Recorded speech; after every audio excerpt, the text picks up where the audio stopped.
My neighbor tried to take down my fence, but guess whose fence was illegal? That's how the whole thing started. Not with a quiet chat over coffee or a friendly wave across the street. No, it started with Bill, my next-door neighbor, pounding on my front door like he was serving a warrant. When I opened it, there he was. Polo shirt tucked into khaki shorts, HOA rulebook practically glowing in his fist, and a yellow tape measure dangling from his other hand like a weapon. "Your fence," he barked, not even bothering with hello. "It's too tall. HOA rules say 6 feet max, and I measured 7. You'll need to cut it down before I report you." Now, I'd only put that fence up because of Bill's dog. A yappy little terrier with the bark of a junkyard beast and the bladder of a broken faucet. Every morning, like clockwork, that dog ran the perimeter of his yard, howling and spraying everything in sight, including my flowers. I needed a fence for peace, for privacy, for sanity, so I leaned against the doorway and gave him a look. "You sure about that, Bill?" He snapped his tape measure open with a flourish like a sheriff loading his revolver. "Let's measure together, then." We walked out to the backyard, him strutting like he was about to expose a crime scene. He pressed the tape measure against my fence post, squinting as if the numbers themselves might lie. 72 inches, I read out loud. "That's 6 feet, exactly regulation." Bill's smug expression cracked for the briefest second, but he recovered quick. "Well, maybe my tape's off, but I swear it looked taller." That's when I turned, slow and deliberate, to face his fence. "You know what, Bill? Let's check yours." He froze. No need, but I was already walking over. Snap, stretch, measure. And then, with the sweetest smile, I said, 75 inches. "That's 3 inches too tall. Looks like your fence is the problem, neighbor." Bill's jaw dropped. His cheeks flushed red, then purple. That's grandfathered in," he stammered, though we both knew that was HOA code for "I hope you don't report me." I let out a low chuckle. "Funny. Doesn't say anything about that in the rulebook, does it?"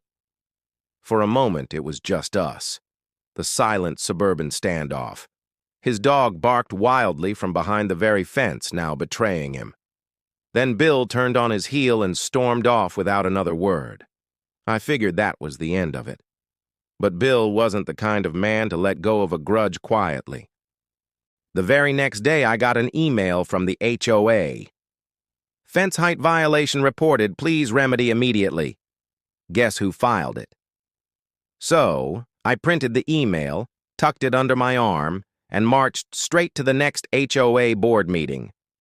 Bill was already there, sitting smugly in the second row, probably thinking he'd finally cornered me. When the board called for concerns, I stood up. "I'd like to address the fence violation filed against me," I said calmly. "My fence is 72 inches, exactly regulation. But my neighbor's fence? 75, 3 inches over.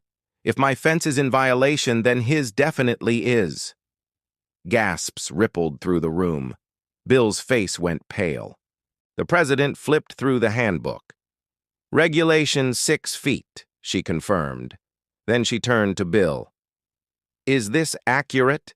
He tried to wiggle out of it, mumbled something about faulty measurements, then something about historical structures, which made half the room snicker, but it was no use. The board sent a notice. Bill had 30 days to lower his fence. I'll never forget the look he gave me after that meeting, like he'd swallowed a lemon whole.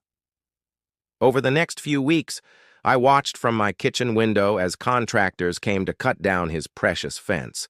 Sawdust flying, panels removed, posts shortened.